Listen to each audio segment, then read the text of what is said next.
classic Dickens tale? Is it a psychological drama? Does Scrooge have a nervous breakdown? Or is it all a dream? Hallucination? Come in.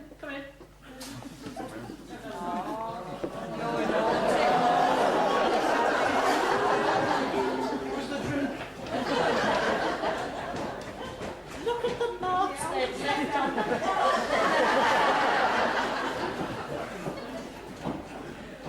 Well, whatever explanation you have for this story, there are lots of explanations around, actually. But of course, the most batty theory, you always have to watch a program called Late Night Review.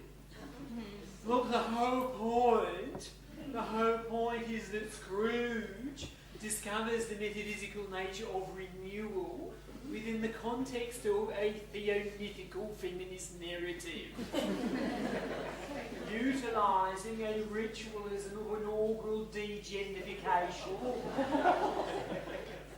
meaning Scrooge is reborn a woman.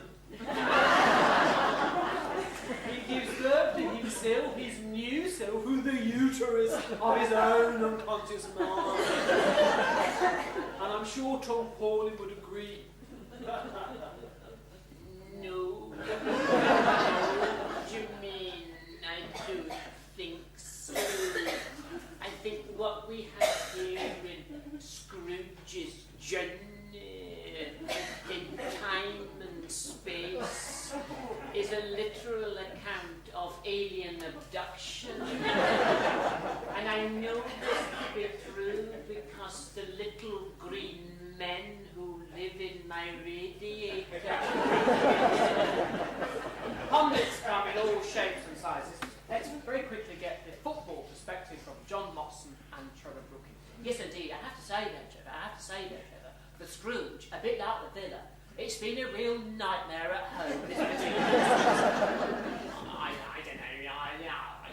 don't know, really, early on, Scrooge, he let in a couple of ghouls.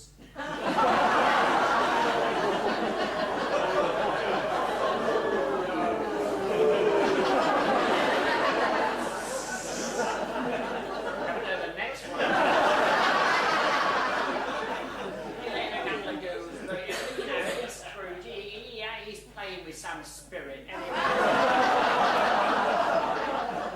Let's settle down and see what happens in a second.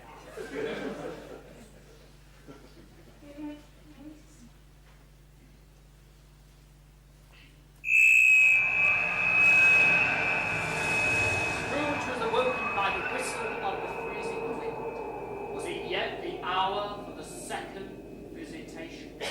Scrooge turned to his bedside repeater. It was encased in ice.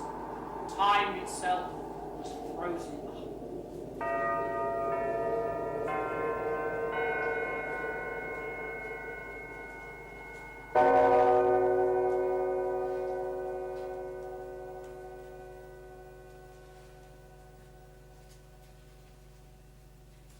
Now, being prepared for almost anything, Scrooge was by no means prepared for nothing. And so, when no shape appeared, he trembled.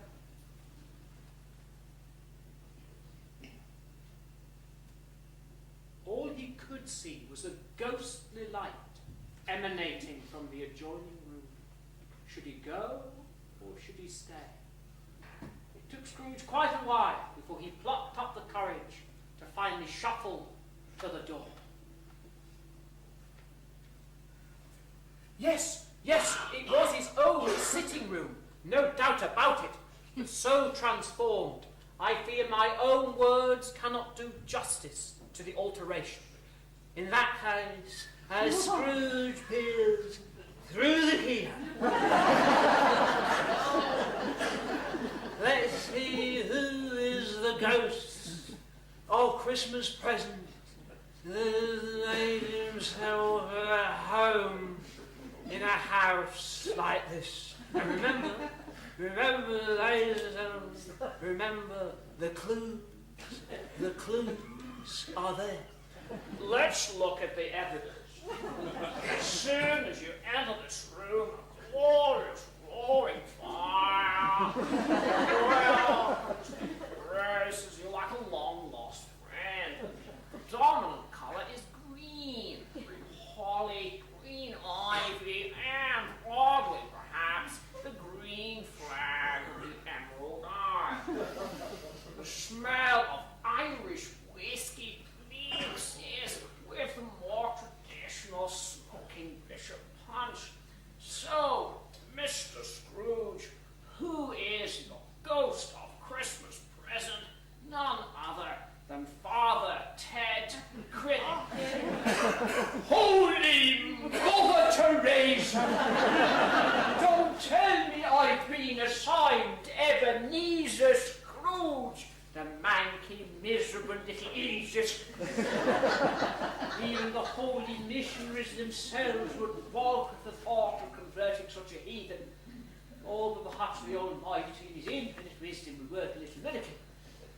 Spirit, I am too old to change. But if you have aught to teach me, let me profit by it. Profit. You never stop talking about anything but profit. I can see this is not going to be easy. You see, Scrooge, if you cannot find the spirit of the child born this day inside yourself now, well, you simply have to go outside and find it in others. Ad maiorum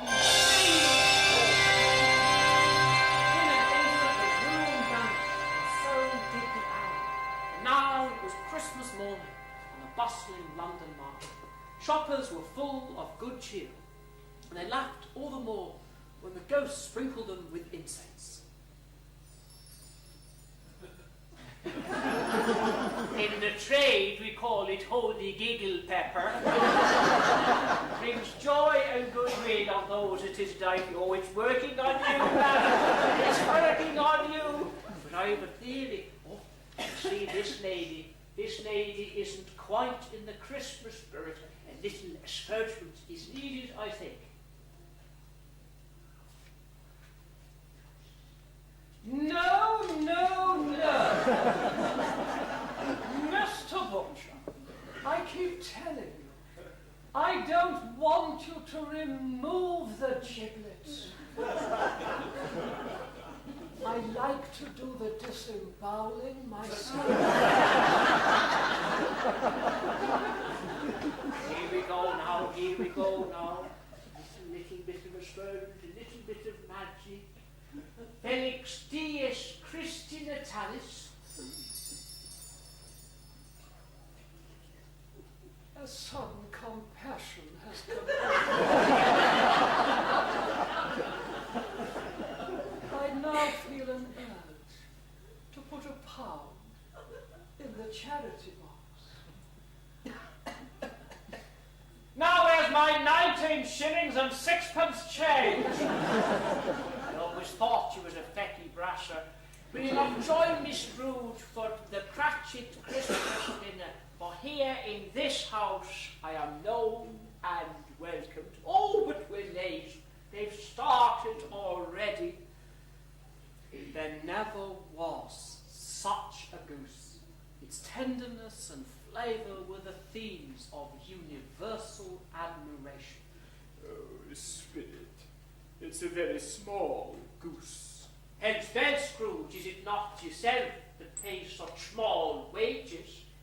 The pudding singing in the copper was to follow, but Bob Cratchit expressed his concerns as to its arrival at all. No.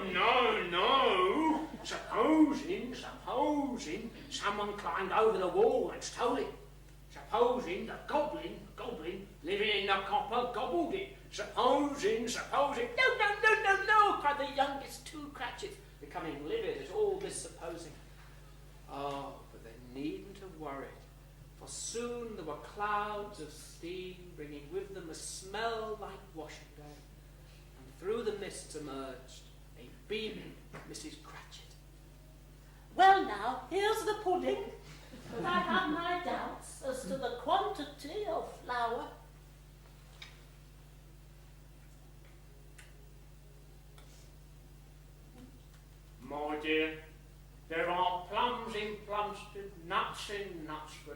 lovelier than what's in this pudding. And now, the only thing to put in this pudding is our teeth. I must say, Spirit, it does look a most inviting pudding. Hence bells, Scrooge, no pudding for you. Is it not the gruel you prefer? Hush now and listen. A toast to Mr. Scrooge, the founder of our feast. The founder of the feast? I wish he were here right now. I'd give him something to feast on, and it wouldn't be a packet of Paxo. My dear, Christmas Day. Well, I'll drink his health for your sake and the day's. A very long life to him, and very merry I'm sure he'll be. Not. And a very Merry Christmas to us all. God bless us. A weak little voice added quietly, God bless us, everyone. Spirit! Tell me, if Tiny Tim will live. I see a vacant chair, and in the chimney corner a crotch carefully preserved without its owner. If these shadows remain unaltered by the future, the child, Tiny Tit, will die. No, Spirit, please say that he will be spared. If he be like to die, had he not better do it and decrease the surplus population? Away with you! The spirit led Scrooge through the twilight streets of London, where the snow was gently falling.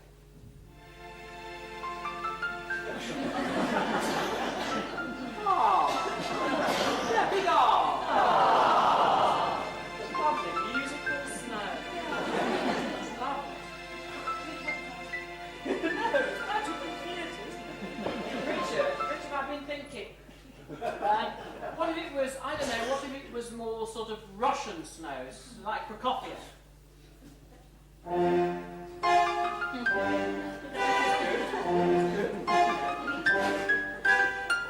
Richard, I tell you what, let's have some, New Year, let's have some Viennese snow, like Strauss.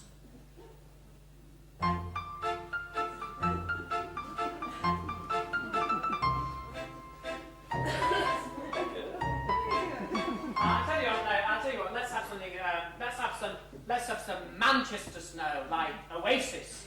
That sounds like the Beatles.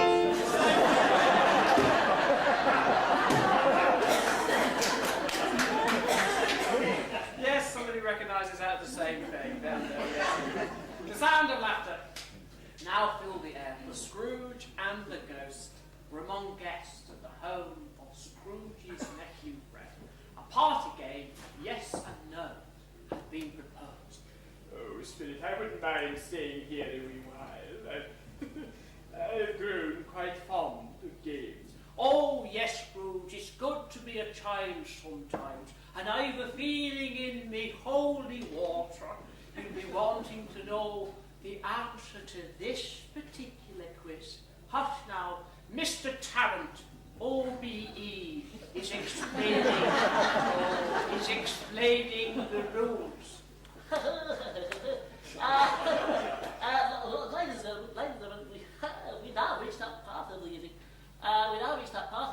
Where our hostess has to guess the animal, vegetable, or middle. But we have all chosen by asking our questions that can only answer yes or no. Spirit, who is this comely woman about to play the game? Do you not listen, Scrooge?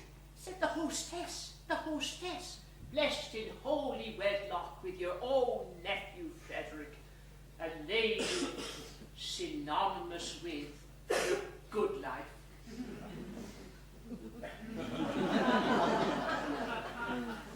Yes. Yes, my dear friends, Jane and Barbara, I have the slightest idea of what you are thinking. Is it an animal? Oh, good. I like animals. They're intelligent. I do hope this one is not disagreeable. Is it disagreeable? Oh dear. Does it grunt and growl? Oh my word. Is it a bear? It's not a bear. But it grunts and growls and is very disagreeable. Is it John Prescott? No, we had agreed. It was intelligent. Great, I got it. It's your Uncle Scrooge. Oh, good, yes. You wicked people, you really mustn't laugh, but Uncle Scrooge is very, very funny. Spirit, am I to be ridiculed by members of my own family? Well, Scrooge, if you made an effort to meet your own niece, she'd be laughing with you, not laughing at you. Scrooge's niece was then called upon by all to play a little air upon the harp. It was a tune familiar to Scrooge. And in his mind's eye, he pictured the young face of his sister Fanny, played it to him often in their salad days. Embarrassed, Scrooge bowed his head. Was it tears or guilt? But as the music sounded, he thought that if he could have listened to it often, years ago, he might have cultivated his own happiness with his own hands. The melody soon drifted away, and once again Scrooge and the ghosts were on their travels. Much they saw, and far they went. Each visit had its own lesson to bestow: the almshouse, the hospital, the jail, and even the ancient mines. These workers, Scrooge, they're just miners. Oh, but they celebrate Christmas because they know by tomorrow they'll know that tonight they had a good crack. Should you be wanting the names of those who toil among the Flintstones and the rubble, Fred, Wilmer, Barney and Betty. Yabba-dabba-doo, bunny. Yabba-dabba-doo. It's time to rock and roll. Gee, that's right, Fred. Now let's rock and roll. I'll get the turkey. We're gonna need those drumsticks. That's right, buddy. Yabba-dabba-doo. It's the song.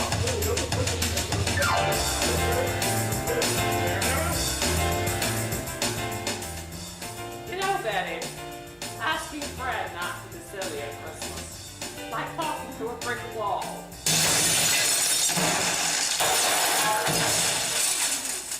Except the brick wall is standing up. Oh, you're right, one. You're right, one. Husband's home at Christmas. There's just something else that needs to be dusted. Oh, Spirit, I don't mean to tell you your business, but these are not just minds. They're people. Oh, it's the sermon you'd be giving me now, but you're not wrong, Scrooge, you're not wrong. For the spirit of Christmas knows no bounds. Why, see here, even in this lighthouse, two brothers by the joyous name of Chuckle honour the day. Harry, what is it called? I've been reading about our party Christmas carol. It says that we are the keepers who watch the fire in the lighthouse. Well, supposing the fire goes out, we know how to light a fire using 2 sticks, don't you? Oh, yes, you make sure one of them's a match. It also says we have to toast each other. Do you want to be brown on both sides? No, we toast each other with grog, a naval ration of rum. Oh, that's no good to me. My navel's full of fluff.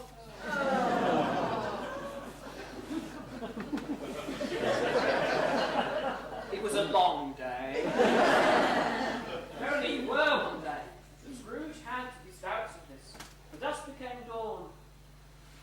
As the moon became sun, time itself no longer seemed to exist. But on leaving the children's carnival, celebrating the 12th night, Scrooge suddenly noticed that the ghost of Christmas present had grown older. My time upon this globe is brief. Before I leave you, see here this boy and girl. They belong to Al, to me, to you, to everyone. The boy is ignorant, the girl is lost. These children have they no pity? Are there no prisons? Are there no workhouses? Scrooge dropped his head in shame. When he dared to raise it up, he found the spirit had gone, and he was abandoned on an open plain against the pure night of the stars.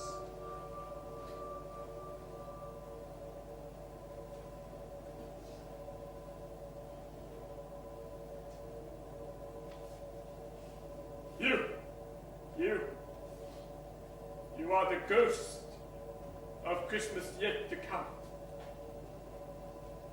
You are to show me shadows of things that have not yet happened, but which will come to pass. O Spirit, I fear thee more than any shadow I have seen. Lead on! These shadows you show me, they are men of business at the exchange. I know them well, but they speak words unfamiliar to me, like actors in a play. Sir Lawrence joins them now.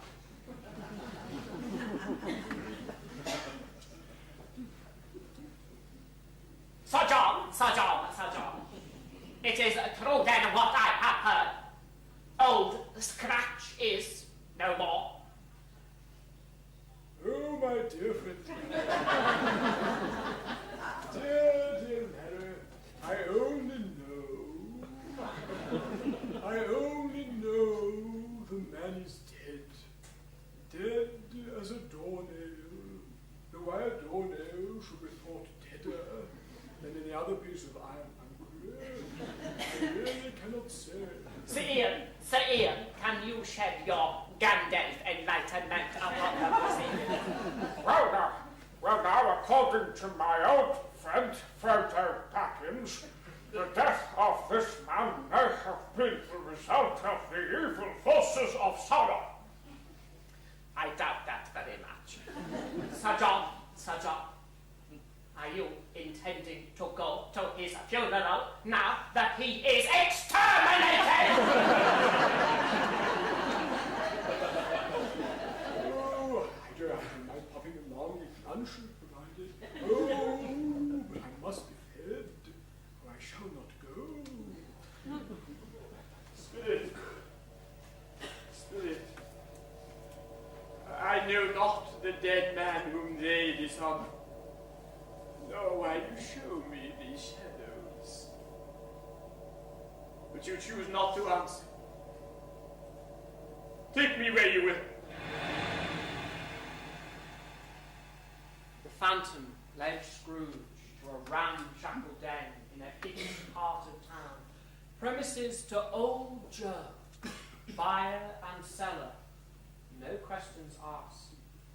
3 servants of that same dead man, with ill-gotten goods taken from him, have met here, for old Joe is always on the hunt for a bargain.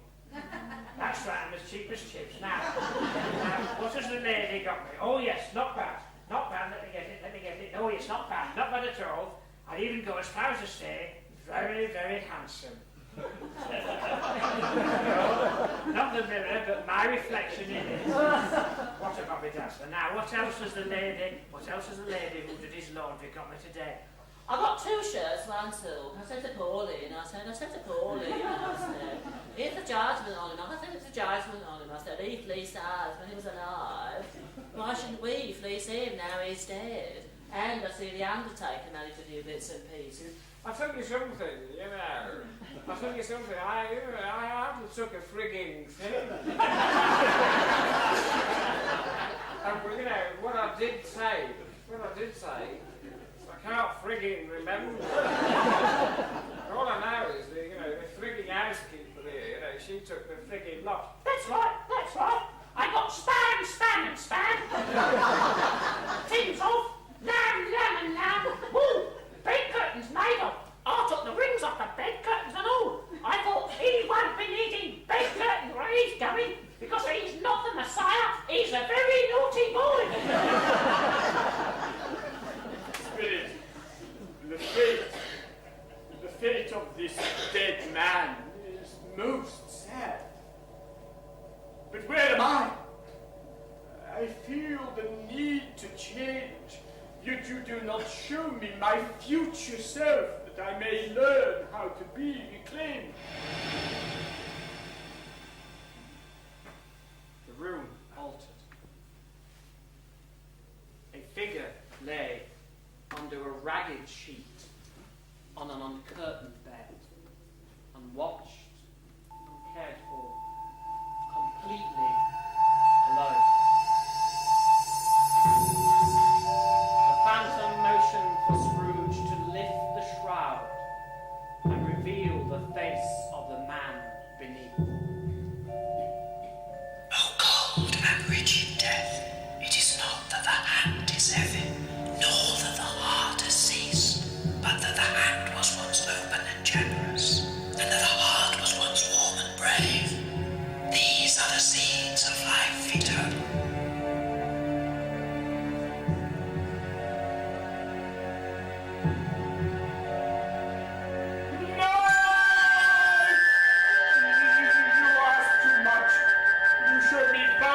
Stealing from the dead, a corpse untended and unloved.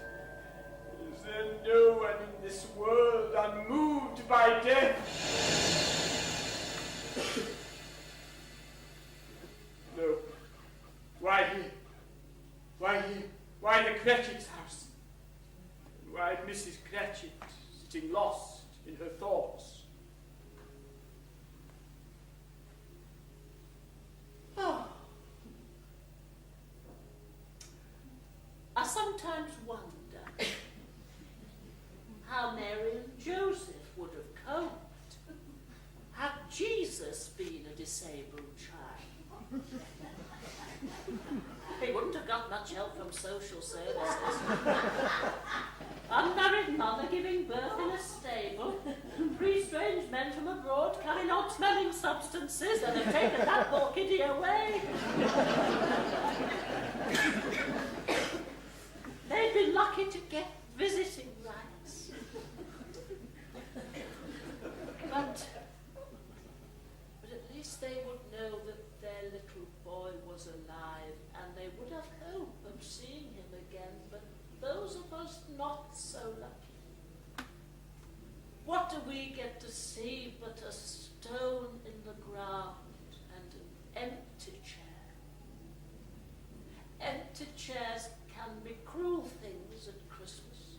Spirit, take me from this sadness. A churchyard!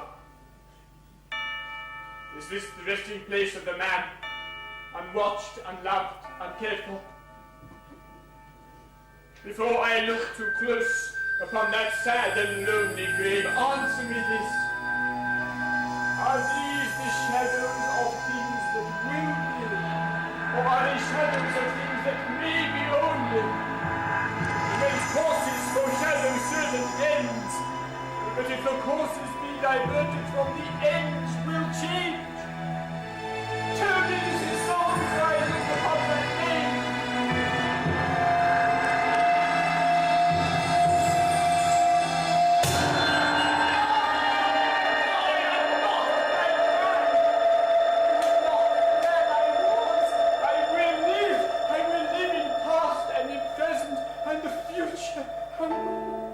Let me tear away the writing on this stone.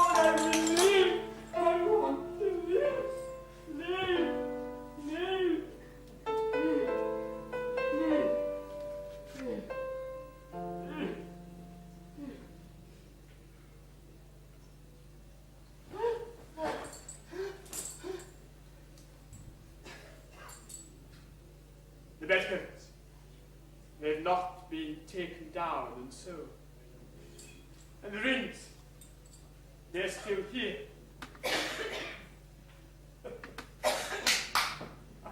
I'm still here. I'm still here. But I suspect Ebenezer gives us a child. I don't know what to do. Oh, but Ebenezer, whatever you do, you must go. I don't know what day it is or how long I've been with the spirits. Oh, but I must find out. Oh, it's a beautiful morning. Are you there, boy, playing football? What day is it today? What day is it today? Well, tomorrow is Boxing Day. I know that because we're playing Barcelona. Hey, look at it. Working backwards. Today is Christmas Day. I haven't missed it. The spirits, they did it all in one night. They can do that. They can do anything. Boy, you know the poulterers and the prize turkey hanging up in the window. What, the one that's twice the size of Michael Owen? Yes. Go and fetch it. Come back in less than 5 minutes, and I'll give you half a crown. Half a crown? How much is that in pesetas? And, boy, be careful how you run. I think you've got those boots on the wrong feet. Oh, I can't have.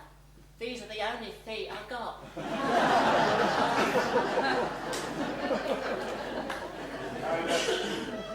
I'll send the turkey to Bob Cratchit. He shan't know who sent it. Oh, and then I'll visit my nephew and dance such a dance with that comely wife of his. But first, out into the world to wish it a Merry Christmas, the lustiest world I ever heard. As he walked up into nurseries, down into kitchens, he patted children on the head and even spoke with beggars. He found that everything could yield him pleasure: the skies, the trees, and especially Richard, the melody of falling snow. I've been thinking, what if it was Wagnerian snow? Don't even think about it. Scrooge's Reformation was a surprise to some, but all could see his heart was true and full of joy. All responded to his greeting in kind. Oh, God bless you, Mr. Scrooge. See from it, deck and right of them, city or lake. It'll wash off. The gentleman collecting for charity, Scrooge gave, many shall we say, a back payment.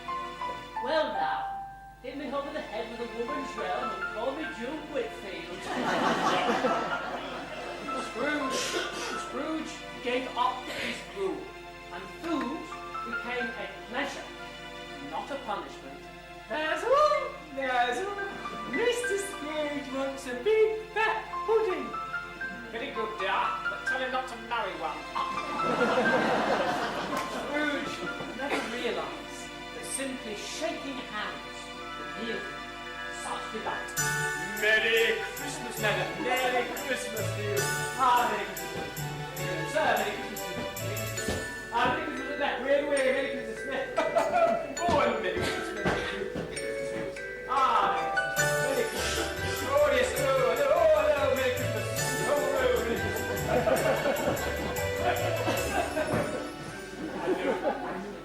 I don't deserve to be so happy. I am. Next morning, in the counting house, Bob Cratchit was not all the earlier as he had promised. In fact, it was 5 and 20 minutes late. Scrooge was ready for him, with a prodigious growl. What time do you call this? I'm terrible sorry, sir. I was making rather merry yesterday, sir. Well, I'm not intending to stand for it. Therefore, Bob Cratchit, therefore inventive, but to double your salary.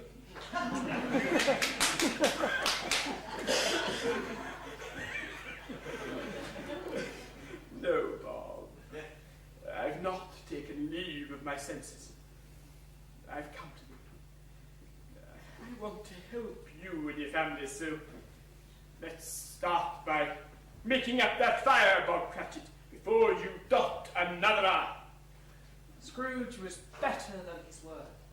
Tiny Tim, who did not die, Scrooge became a second father.